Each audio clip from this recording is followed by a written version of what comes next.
BFM Business, Intégral Bourse, jusqu'à 18h, la bourse en temps réel.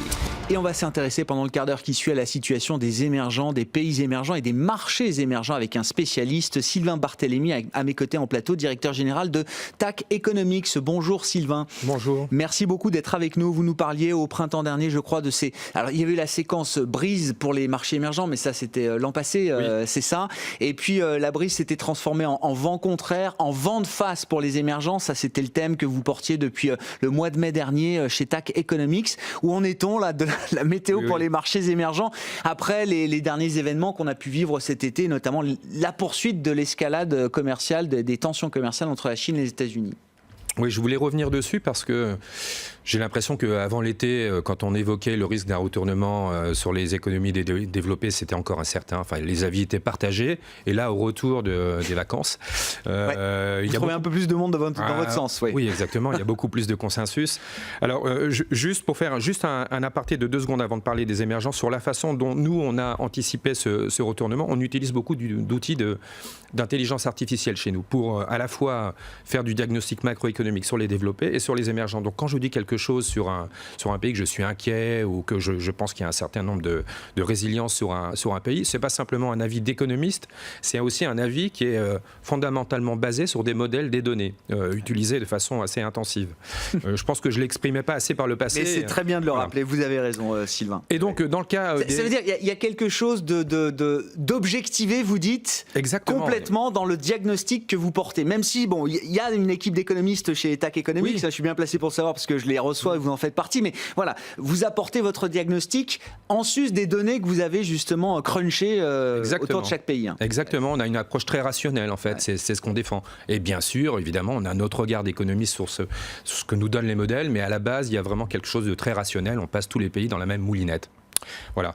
Et donc sur le retournement américain, on a des outils qu'on appelle des heat maps qui nous ont indiqué dès le début de l'année qu'on allait avoir ce retournement de l'économie américaine. La première question qu'on s'est posée, c'est évidemment l'impact de ce retournement sur les marchés émergents, parce que c'est notre métier de base, le diagnostic des marchés émergents, même si on suit évidemment les économies développées. Et on a eu ce diagnostic relativement inhabituel par rapport à ce qu'on a pu avoir par le passé, parce que on a la conjonction d'un certain nombre d'éléments qu'on n'a pas eu forcément par le passé quand il y avait un retournement des économies développées. Et ces éléments, c'est quoi? Le premier, évidemment, retournement de l'économie américaine. Le deuxième, c'est qu'on a une économie chinoise qui a porté la croissance mondiale pendant presque 20 ans maintenant. Je rappelle, en 2007, la croissance chinoise, c'est 15%. Aujourd'hui, cette année, ça devrait être aux alentours de 6%. Peut-être l'année prochaine en dessous de 6%, donc c'est plus du tout la même chose. Donc cette économie ralentit là, de toute façon, de façon structurelle. C'est pas simplement lié aux tensions commerciales avec les États-Unis, c'est vraiment quelque chose de tendanciel. La troisième chose, c'est qu'on a des émergents qui, ces dernières années, ont eu une croissance qui ralentissait. Et puis le dernier point sur lequel j'ai aussi alerté ces derniers mois, c'est la bourse. Je vous entendais évoquer en début d'après-midi, enfin tout à l'heure, ces questions. Est-ce que les marchés sont surévalués? Est-ce qu'on va vers un krach ou pas? Est-ce que c'est tenable ou pas? Bon, quand on regarde un certain nombre d'éléments fondamentaux sur très longue période, on voit qu'il y a quand même un problème. Il y a une survalorisation de la bourse américaine. Bon voilà, si on met tout ça dans un même package, on a quand même une convergence d'éléments assez négatifs. Malgré tout, quand on regarde les émergents, il n'y a pas cette convergence d'éléments, de facteurs qui vont faire qu'on aurait une sorte d'événement systémique qui ferait que le risque se dégraderait. Nous, on suit une centaine de pays émergents partout dans le monde, que le risque se dégraderait sur l'ensemble de ces émergents. On a vraiment une scission entre des pays qui finalement vont pouvoir amortir le choc et puis des pays qui vont le subir.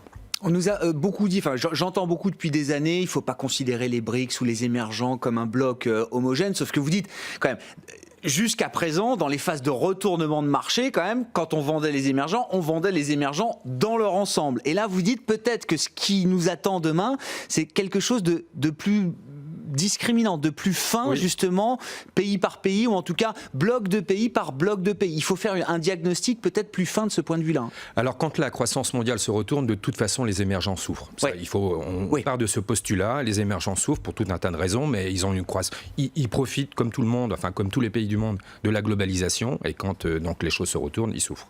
Simplement, habituellement, les pays qui souffrent le plus, c'est les gros. Enfin, en tout cas, historiquement, sur les 20 dernières années, quand il y a eu des retournements de l'économie mondiale, ceux qui souffrent, c'est les gros. Or, aujourd'hui, ce qu'on a vu l'année dernière, c'est que la montée des risques, elle ne concerne pas les gros, qui ont souffert ces dernières années, après la fameuse brise légère que vous avez évoquée tout à l'heure, qui ont souffert. Un certain nombre de ces pays ont eu des récessions, d'autres ont eu des devises qui ont déprécié, et finalement, la purge, elle s'est déjà faite sur ces pays-là. Deuxième chose, beaucoup de ces gros pays ont une classe moyenne qui a déjà émergé, ils ont la capacité d'avoir un relais en interne pour compenser le ralentissement de la croissance mondiale. Donc ils pourront en quelque sorte atténuer ce ralentissement, ce que ne pourront pas faire les petits. Des pays comme la Malaisie, des pays comme le Vietnam, comme les Philippines, comme le Pérou, ils n'ont pas ce relais possible en interne, et donc quand l'économie mondiale ralentit, ils la subissent. Troisième chose, on a donc une réunion demain de la BCE, la semaine prochaine de la Fed, et la question, c'est même plus une question, on sait que les taux vont baisser, qu'il y a de l'assouplissement quantitatif dans l'air, et ben ça c'est aussi une très bonne nouvelle pour les émergents, parce que beaucoup des émergents ont des politiques monétaires qui ne sont pas du tout indépendantes. Un certain nombre d'entre eux bénéficient de ce qu'on appelle du carry trade, c'est-à-dire qu'ils ont des taux d'intérêt plus élevés que les taux américains. Et donc ça veut dire que quand ce carry trade, cette prime de carry trade se modifie, donc que les taux américains augmentent, eh ben, ils subissent et ils sont obligés localement d'augmenter les taux d'intérêt. Là, c'est l'inverse qui se passe. Ils vont pouvoir vraisemblablement baisser les taux d'intérêt, et ça, c'est très bon pour leur économie. Et ça, encore une fois, c'est beaucoup les gros qui peuvent le faire, et les petits peut-être un peu moins. Il y a la question du pétrole, aussi des matières premières. Alors, on a vu quand même une correction un peu marquée sur les prix du pétrole, autour de 60-62 $ là, désormais pour le baril de Brent. C'est toujours un sujet pour les émergents, là aussi, entre ceux qui produisent et ceux qui consomment avant tout. Alors pour nous, effectivement, si on revient 6 mois en arrière, il y avait quand même des questions sur le pétrole. Est-ce qu'on était en tendance à la hausse? Aujourd'hui, c'est plus du tout la question. On est à un peu plus de 60 $ le baril. Et alors, c'est à la fois une bonne et une mauvaise nouvelle pour les émergents. C'est une bonne pour ceux qui importent du pétrole, comme des pays comme l'Inde, par exemple, ou la Corée, donc pour eux c'est assez bénéfique. Mais malheureusement, il y a aussi un certain nombre de pays émergents qui exportent des matières énergétiques. C'est pas forcément du pétrole, mais c'est du pétrole, du gaz ou des matières premières qui sont très corrélées au pétrole. Et pour eux, c'est une mauvaise nouvelle. Donc ça peut être le Nigeria, ça va être l'Algérie, puis ça va être les pays du Moyen-Orient. Donc là, encore une fois, vous voyez, je rajoute encore un élément qui va être très différenciateur sur les marchés émergents. Et donc c'est le maître mot aujourd'hui, c'est bien différencier. Il ne faut pas mettre tous les marchés émergents dans le même panier, il faut les différencier. Et alors, quand vous dites les gros vont mieux s'en sortir, comment on peut incarner un peu, c'est quoi les gros qui s'en sortiront le mieux, Sylvain? Alors il y en a un certain nombre qui souffrent quand même aujourd'hui. Donc la Turquie par exemple, c'est un pays qui souffre pas mal, devises n'arrêtent pas de déprécier, ils sont en récession, donc c'est pas un pays qui est concerné, même s'il est dans les 10 gros émergents. Dans les pays qui vont aller un peu mieux que les années passées, il y a le Brésil, même s'ils vont pas avoir une croissance à 4 ou 5%, ils se rétablissent petit à petit. Vous avez des pays comme l'Indonésie qui vont aller un peu mieux, vous avez des pays comme l'Afrique du Sud qui iront un peu mieux, ou en tout cas qui souffriront peut-être un peu moins que les autres. Pour l'investisseur, il y a peut-être un jeu relatif à avoir, vous dites, par rapport à ces pays. Exactement. Ils souffriront peut-être, mais un peu moins que d'autres. Oui, c'est ça. Alors que si j'avais la même analyse sur les petits, par exemple des pays comme le Vietnam, comme la Malaisie, c'est des pays qui sont très exposés au commerce international. Donc évidemment, quand le commerce international ralentit, ils ont un impact direct, frontal. C'est même pas un effet de second tour, un impact direct. Donc leur économie ralentit instantanément. Il ne faut pas attendre 1 an ou 2 ans. Et ce qui sera pas du tout le cas des pays que je viens de citer.